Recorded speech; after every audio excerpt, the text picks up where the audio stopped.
જો જે રીતે છેલ્લા કેટલાક દિવસથી જે રીતે નારાજગીનો એક વાત આવી રહી છે, જે રીતે વિવાદ ચાલી રહ્યો છે, ગુજરાતમાં કેટલાક નામાંકિત કલાકારો આવ્યા, એમને સાથે સન્માનિત કરવામાં આવ્યા, ભોજન લેવામાં આવ્યું, આ પ્રકારના ફોટા મેં પણ સોશિયલ મીડિયામાં જોયા.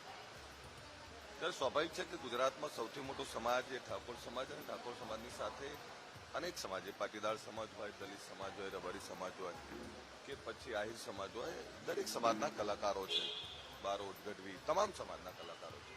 પરંતુ વિક્રમ ઠાકોર એક ખૂબ ખ્યાતનામ કલાકાર છે, ગુજરાતની ફિલ્મ ઇન્ડસ્ટ્રીના ખૂબ મોટા કલાકાર છે, જેને માં સરસ્વતીના આશીર્વાદ છે. એવા કલાકાર જ્યારે ત્યાં નહોતા, એટલે સ્વાભાવિક છે કે એમનામાં પણ નારાજગી થાય.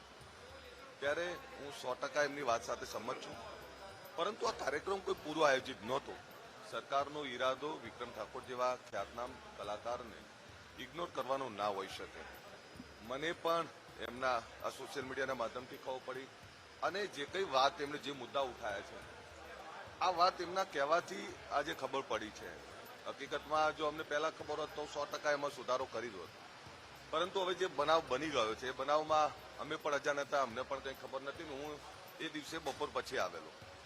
પરંતુ એટલું ચોક્કસ કહીશ કે સરકાર એમની સાથે સન્માનપૂર્વક વ્યવહાર કરવા માંગે છે. હું પણ કહું છું, અને મારી જવાબદારી છે કે વિક્રમભાઈ જ્યાં કહેશે ત્યાં સરકારમાં સન્માનપૂર્વક એમનું આમંત્રણ મળે.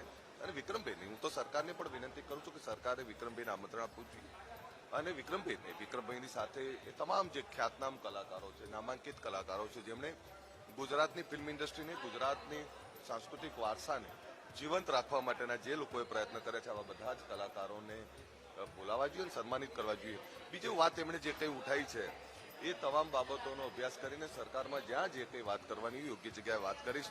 હું 100% કહું છું કે જે એમની લાગણી છે, જે સમાજની લાગણી છે, એમની સાથે ઉભું રહેવું મારી જવાબદારી છે. અને જે કોઈ બાબત હશે એમાં સકારાત્મકતાથી જે કોઈ નિર્ણય આવશે તો હું એમની સાથે છું. સાથે એ પણ વાત કરું છું કે સરકાર જે કંઈ બન્યું છે, અચાનક બન્યું છે, સરકારનો કોઈ વધ ઈરાદો નહોતો, અને એમનું સન્માન જળવાય એ મારી જવાબદારી છે. સરકાર પણ એમની સાથે છે, સરકારની પણ જવાબદારી છે. એટલે સરકાર 100% સન્માનપૂર્વક વ્યવહાર કરશે. ને એમાં જ્યારે પણ વિક્રમભાઈ જે કંઈ વાત કરશે તો એમની વાતને વાચા આપવા માટે હું એમની સાથે